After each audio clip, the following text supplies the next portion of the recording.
I'm a 20-year-old woman. My life changed a lot after my parents decided to live apart and my mom left our family. This made my relationship with my dad, who is 50 years old, become very difficult. When I was just 8 years old and suddenly without my dad started drinking a lot, almost all the time. He didn't take care of me like a parent should. I had to learn how to take care of myself. Because we lived in a very small and not nice home called an Airstream, and my dad didn't try to improve our situation, it was hard for me to make friends. As I grew up and became a teenager, I started taking care of the household. I did all the cleaning and other tasks around the house. I also helped my dad find a group called Alcoholics Anonymous, AA, through a friend from school. This group helped my dad stop drinking so much and start working to support us financially. But even though he started earning money for us, I still only see him as someone who provides money, not as a father in a traditional sense. We both tried to get closer to each other, but it never really worked. My dad has never said he's sorry for how he acted when I was younger, and we don't talk about those difficult times. Luckily, my grandparents have always supported me. When they found out how tough things were for me and my dad, they moved closer to help me. They know everything that happened and have told my dad he should have acted differently, but he hasn't changed. My grandparents have been great though. They've been there for me in a way my dad hasn't, and we have a strong relationship. 2 years ago, my dad started seeing a woman from his work, Angela, who is 52 years old, and she has a son named Josh, who is also 20. My dad and Angela got married, making Josh my stepbrother. Right from the start, Josh and Angela didn't really like me because I'm not very close to my dad. They didn't understand what had happened in the past, so it made things awkward and difficult between us. I was really relieved when I went to college because it meant I didn't have to spend much time with my stepmom and stepbrother. College was great for me. I made a lot of friends, got involved in different activities, and started working part-time jobs to earn my own money. I've always tried to do things on my own and be as independent as I can. Even so, my dad was still paying for my college, which was something I couldn't afford on my own, despite trying to make extra money through small side jobs. My grandparents were the people in my family I talked to the most. I would visit them a lot more often than I would see my dad. Whenever I had a break from school, I liked to spend time with my grandpa or just visit my dad for the weekend. Josh, my stepbrother, was also away at college, so I didn't see him much at home. However, Angela, my stepmom, was always at my dad's house, making my visits feel uncomfortable and awkward. She always tried to get me to understand my dad's perspective and wanted us to be a perfect, problem-free family. The last time I was there, the atmosphere in the house felt tense. Josh was there too, with a girl I had never seen before, and he seemed very uneasy. Angela had many private talks with him and this girl, who was Josh's girlfriend. Whenever I was at the house, it felt like they were all about to start arguing. I wasn't interested in their issues, but then my dad brought up something that caught my attention. He asked me about my college and my future plans. I was surprised he showed interest in talking to me. Then he explained why he was asking. He suggested that college might not be the best path for me at the moment, mentioning a job opportunity at his workplace. He thought getting some real-life experience before continuing my education might be good for me. He asked if I could pause my college studies, and I said yes, but I didn't really want to. He then revealed that our family was having financial problems, and my college fees were a big burden. He suggested I drop out and work to help with the finances. This news was a shock to me. I had no idea our finances were in such bad shape.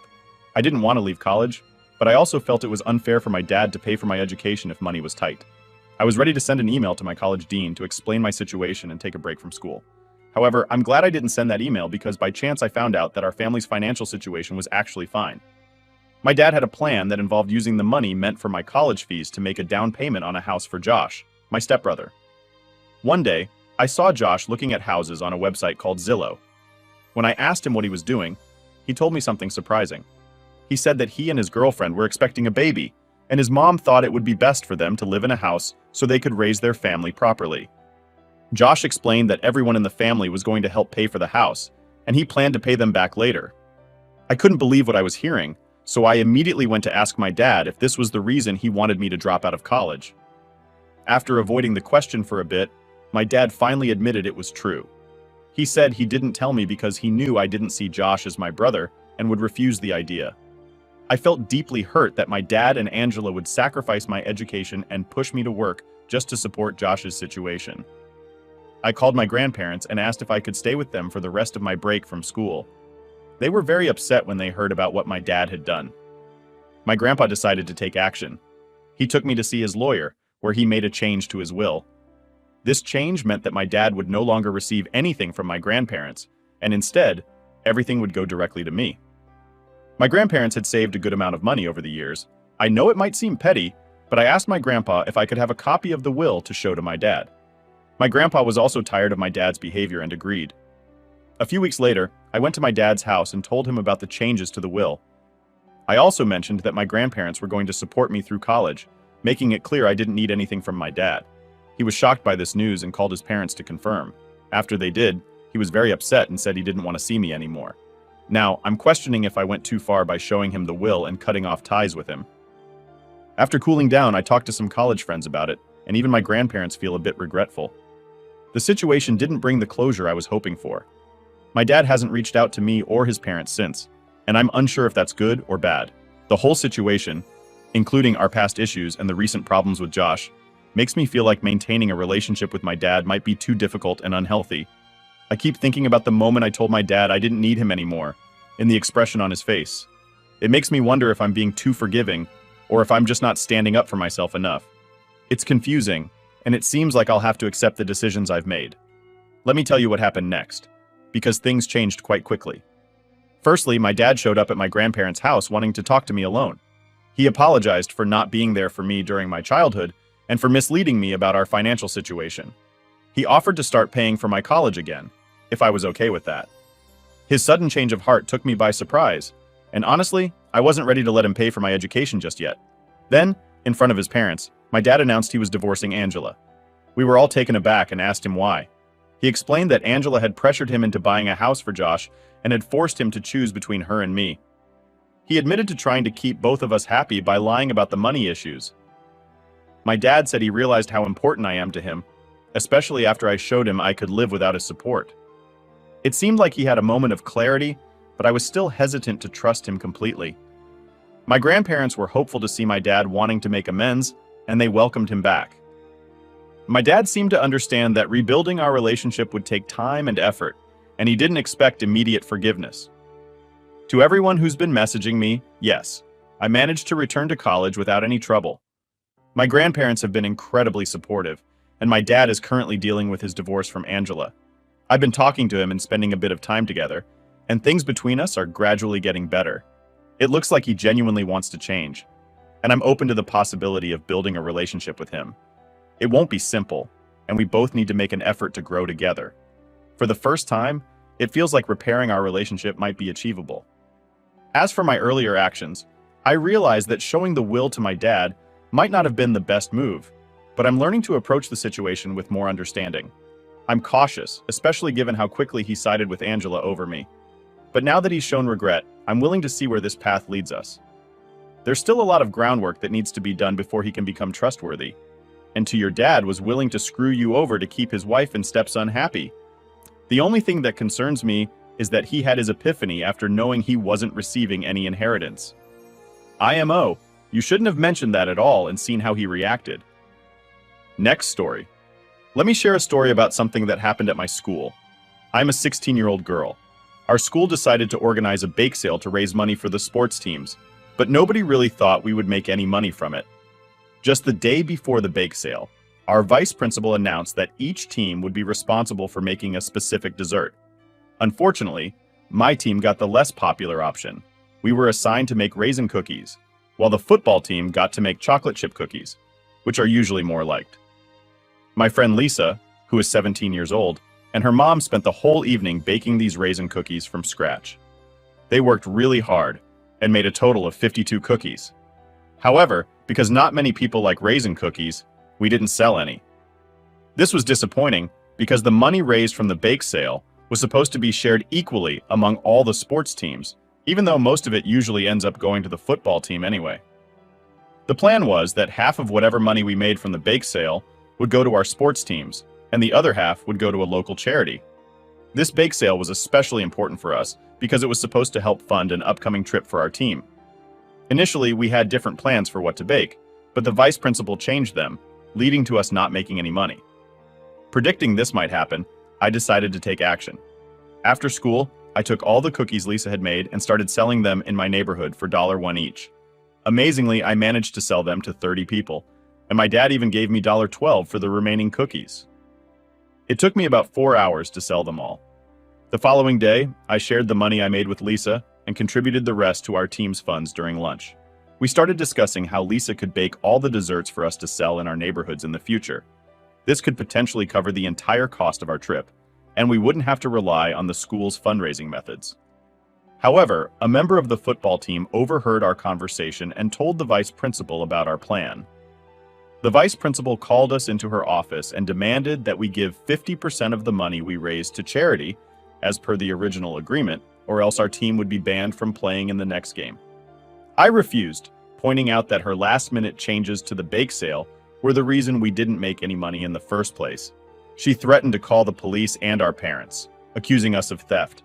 Despite her threats, I stood my ground. However, we were forced to stay at school until our parents arrived, and the school officer was present the whole time to intimidate us. In the end, we had to give all the money we raised, not just 50%, and our team was suspended from playing until further notice. Additionally, I was given detention on Fridays for a week. That evening, my mom was very upset with me. She told me I was acting entitled and disrespectful, and that I needed to mature. I didn't respond to her. I usually don't when she's upset like this. Later, I sent a message to Lisa saying sorry for what happened.